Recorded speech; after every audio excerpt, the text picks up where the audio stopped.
Hi, everybody. It's Jay, and I am back in the booth with you for another sneak peek video preview for this week's new release here on Say with Jay. Our new release this week is episode 4 of For Keeps with You. It's the 5th book in Jessie Gussman's Baxter Boys Sweet Romance series, and I've got more to say about that and a preview for you of episode 4 in a bit. But first, I wanted to mention, we've mentioned channel membership here before, which, by the way, is if you feel inclined, if you want to help support our channel directly and our mission to keep Jessie's audiobooks here for everyone free of charge, you're certainly welcome to. And YouTube allows us to provide little perks for our channel members. One of which that has been rather popular has been a daily Bible reading. And I've had lots of questions from people about what is that? And it's, as I mentioned before, it's just a few minutes long every morning, just a selection of Bible verses to kind of help you start your day in the Word of God. Well, we thought it might be nice for the week of Thanksgiving, from Monday the 20th through Sunday the 26th, we're going to have these Bible verses available for everyone, whether you're a channel member or not. So, if you are subscribed to the channel and you have notifications turned on, you'll get a notification each day of this Bible verse reading available for you. And if you are inclined to find out more about joining our channel, you can do that by hitting that join button that is hopefully there on your device. We understand, though, on some devices, Apple devices primarily, the join button may not be there. So in your web browser, you can go to youtube.com/saywithjay/join to find out more. Okay, now, several weeks ago, 6 weeks, 2 months maybe, we had asked you guys to submit questions that you might have about, really anything, about audiobooks and how they're made, about me, you name it. And you guys certainly did. And we had a Q&A session. Well, I did both a takeover of Jessie's weekly newsletter, which, by the way, if you're not subscribed, why not? You can do that at jessiegussman.com. And we also did a Q&A here in one of these previews. The only problem was that we really weren't able to answer all that many questions, and you guys submitted 8 pages of questions. So we thought it might be a good idea to do this one more time. So, again, in Jessie's newsletter, I did another takeover today, and we're going to do it again here. Now, a little different than last time, where most of the questions last time were more technical about producing audiobooks and that kind of stuff. I'm only going to have one of those here, and the rest will be just about me. So, you've been warned. Let's get started. Our first question is, how did you learn to do different accents for different characters? Well, I think as a kid, I just naturally walked around doing voices that I just absorbed, kind of like a sponge. I mean, cartoon characters, people I'd see on the news, you name it. So I've always been kind of comfortable doing voices. As far as accents go, if it's somebody that I know is going to be like a one-off character or like a relatively minor character, that may be what I rely on for their accents. Like, for instance, in The Cowboy's Best Friend's Sister, one of the original Sweetwater books, Sawyer Olson, in his hospital room, had shared his hospital room with an old-timer who I just decided to give a voice like an old-timey panhandler. An old-timey prospector. like somebody you might hear, like an animatronic figure on at an amusement park on a haunted minecart ride. No, city slickers, don't go that way. That way's a haunted, that kind of thing. Or in the Good Grief Idaho rom-com series, my superfan, Miss Gertrude. I can't recall if Jessie specifically said where she was from, or I kind of built that backstory into my own head, but I believe she was either from Michigan or Wisconsin. I'm sorry, Minnesota or Wisconsin. So I tried to give her sort of that little Midwestern accent, don't you know? And that was a little heavier than Miss Gertrude had, but with a minor character, that's a little easier to get away with. When it comes to major characters, people who are going to have a lot of face time, for lack of a better word, I always shy away from doing any kind of accent for them unless Jessie writes it that way. Now, two more notable characters that she's done that with. There was Madeline, the British celebrity TV chef who couldn't cook a lick in The Cowgirl Gets Her Beast in the Show Me State, who was, again, British. And of course, there was Tig in the Coming Home to North Dakota series, primarily The Cowboy Romances the Lady. And of course, Tig was Irish, and I had to do his Irish brogue throughout the book.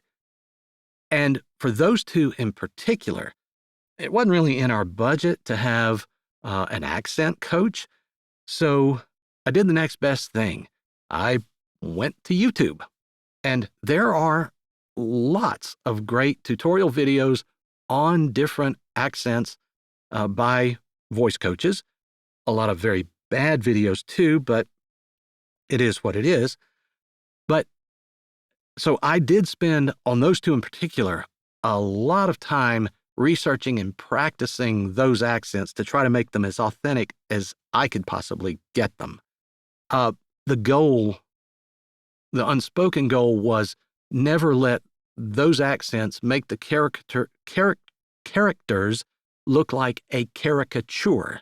I mean, with Tig speaking his Irish, you never wanted his accent to make him sound like something in a Lucky Charms commercial. The little leprechaun, moons and stars and clovers, whatever. So, that is how I approached accents for those guys. All right. What do you do to de-stress? At my age, I feel like I'm getting to the point where I should say things, exercise, everybody ought to say that.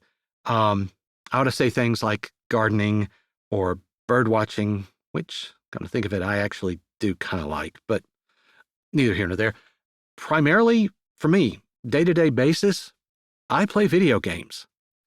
Yes, I realize that makes me a big kid still. I'll own that. But for me, it accomplishes two things. One, I think it's better for me than the totally passive act of just like watching TV. And there's a big social aspect for me.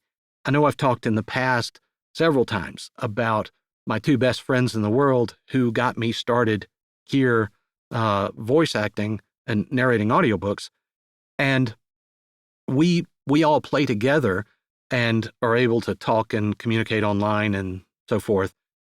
And some days in this line of work, especially doing this, I'll go the whole day without speaking to another human being. So it's really nice to be able to get that release of interpersonal communication, I guess. Are you a city boy or a country boy, and what is your favorite smell from each? Well, I know I do say here frequently that I'm in the Atlanta area, make references to that. But for those of you who don't know, the Atlanta metro area is actually 7 counties large, and I am in the northernmost tip of the northernmost county. So where I live, it's far removed from anything any way resembling city life. It's not a small town. It's got a lot of folks, but it's got a small town feel to it, I think. And honestly, I can get in my car right now, and in 2 minutes, I'm in front of a cow pasture. So anytime you're that close to livestock, I'd say that qualifies me more as a country boy, I suppose. And I did grow up in a very small town. So, I'd definitely be on team country boy. Favorite smell from each? I honestly don't know that I've spent enough time in cities. It's mostly been on business trips and passing through, but I don't know that I've spent enough time there to have a favorite smell. In fact, the only smell I can think of, and apologies to anybody from Newark or New Jersey in general, but every time I've been to Newark, which is fairly often in my old life, day job, Newark had a smell, and it wasn't memorable in a good way. Apologies, though. And again, it's no reflection on the city of Newark or New Jersey. I mean, I've lots of places I've really loved in New Jersey: Elizabethtown, Cherry Hill, Edison. So forgive me for that. But for the country, I've got two. One, any smell generated from cooking food outside, whether you're grilling or barbecuing or smoking something in your smoker, that is heaven on earth to me. The second, I honestly didn't know it was a word. There was a word for it until I read it in a Jessie Gussman book. And it's petrichor, the smell after a rain of leaves and so forth. That really earthy smell, I just love. And so, wet leaves and food, cooking outside. Those are pretty much the two. Where is your favorite place for vacation? Vacation. What is? No, don't tell me. I know what that word means. Vacation. No, I'm kidding. Actually, I know right now. I guarantee you, Jessie Gussman, hearing me say that, her blood pressure is like going like this, because she actually does a very good job of insisting that I take time off, and I do appreciate that very much. But to your question, now I'm taking that as my favorite places that I've been, not necessarily my dream list of where I'd want to go. Growing up, always loved the beach, especially the Gulf Coast. Gulf Shores and Orange Beach in Alabama, Pensacola Beach, Panama City Beach, and that smell. Talk about smells. That smell when you hit those sugar white shores. Oh, just amazing. I think as I've gotten older, I've appreciated the mountains more.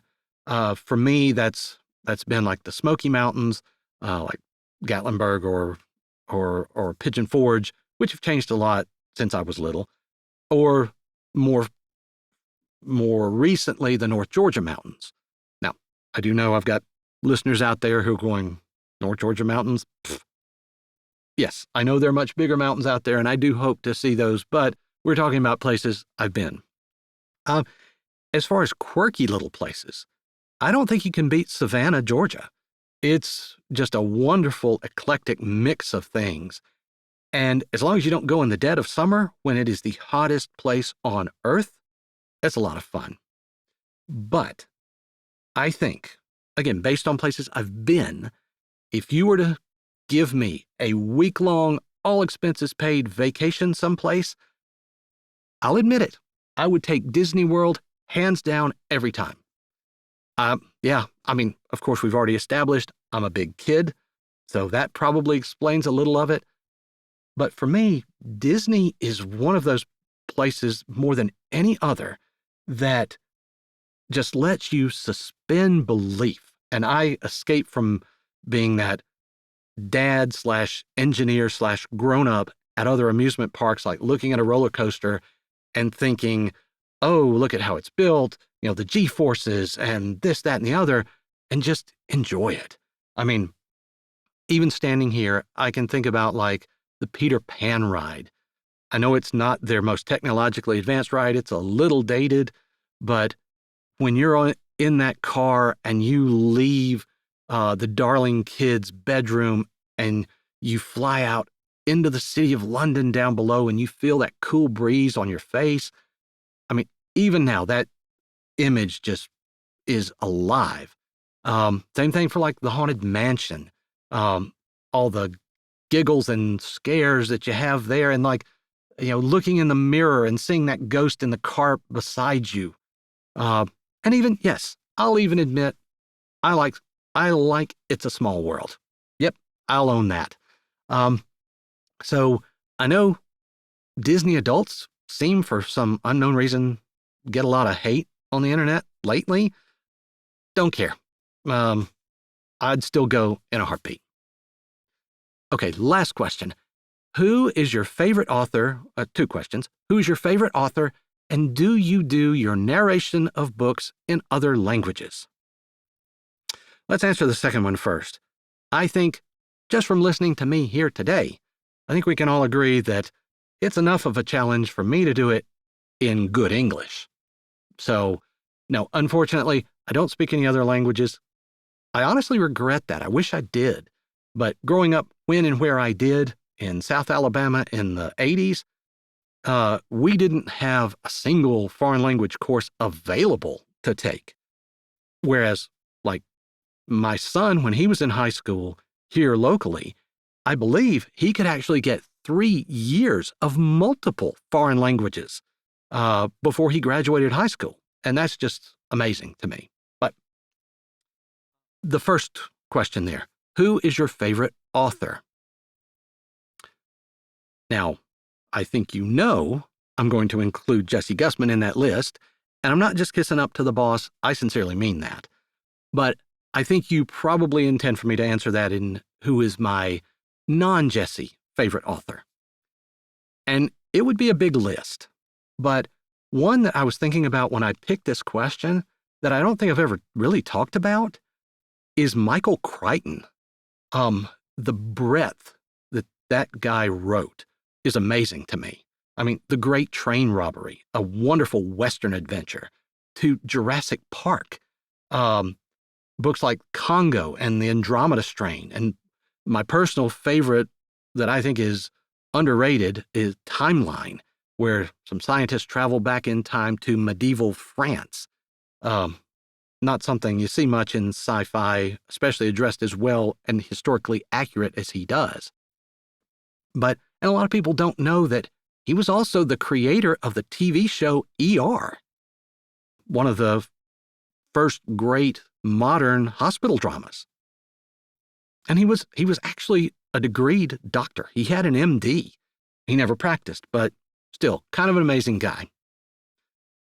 Okay, hopefully that's enough about me to last you guys for a little while. So moving on, let's talk a little bit about episode 4 of For Keeps with You. Now, as always, this is going to be a little bit spoilery, so if you haven't listened to episodes 1, 2, and 3, you might want to drop off now and use that extra time to start on those episodes. Okay. All right, everybody ready to go? All right. So, for anybody who's not worried about spoilers, who's still here and hasn't listened, it's this, For Keeps with You, is the story of Dusty Gibson. She is a professional motocross racer who is chasing a title and has a horrible accident. She's recovered from her surgeries, but she's now in physical therapy with Roland Bryant. And as they have progressed in this story through her treatments and everything, she and Roland have grown closer, and she's learned that Roland is overcoming a tragedy of his own, a very painful loss. In episode 4, we open up that Dusty is visiting a motocross race as somebody other than a participant for the first time. And Roland is going with her as her date, ostensibly because he wants to make sure that she doesn't overdo it, and she agrees to keep all of her braces that she needs on if he does. So that's where we open.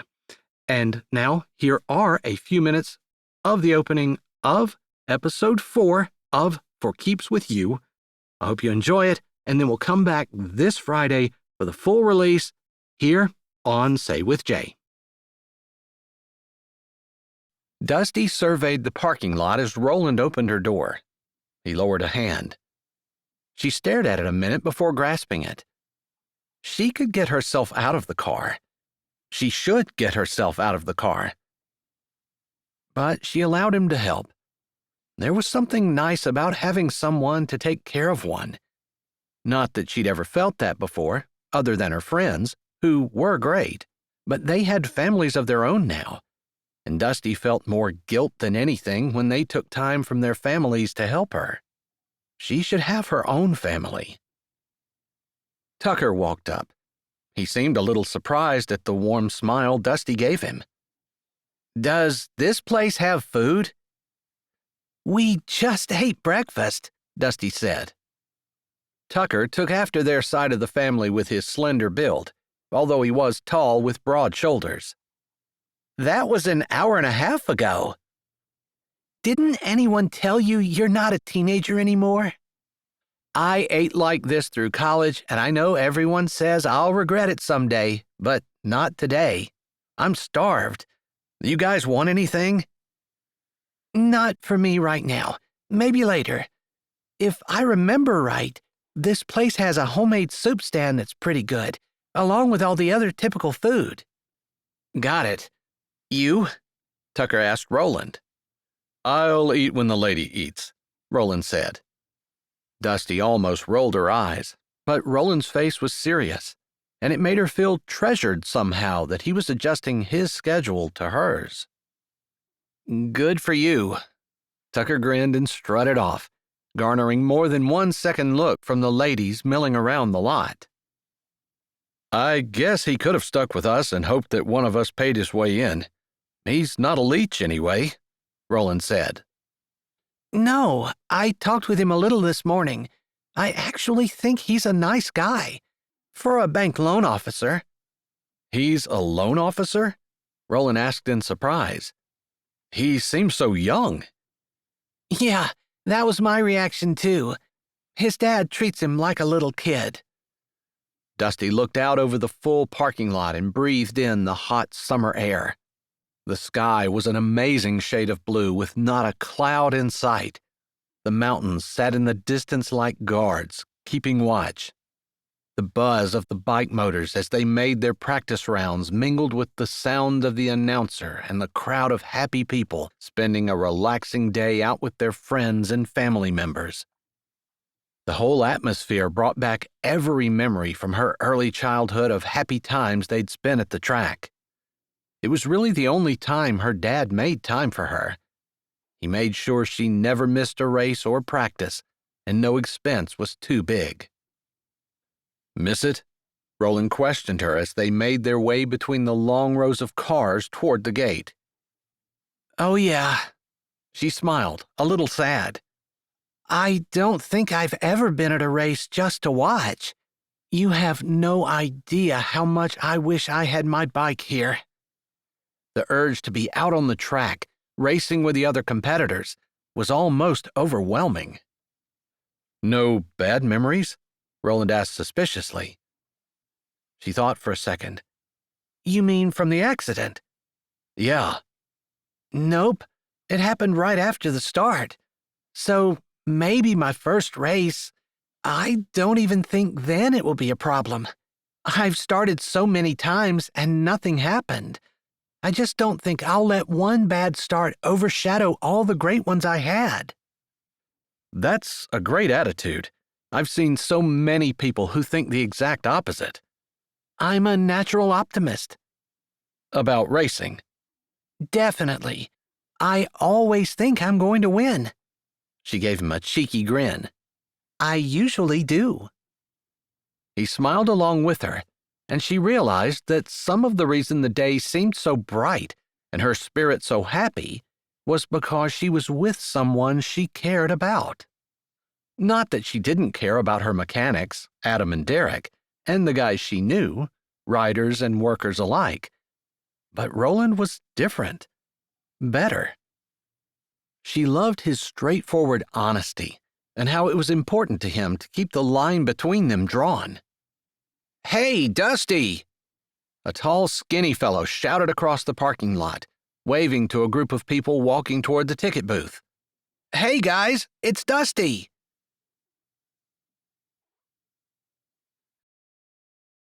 Hi, this is Jay, and thanks for listening.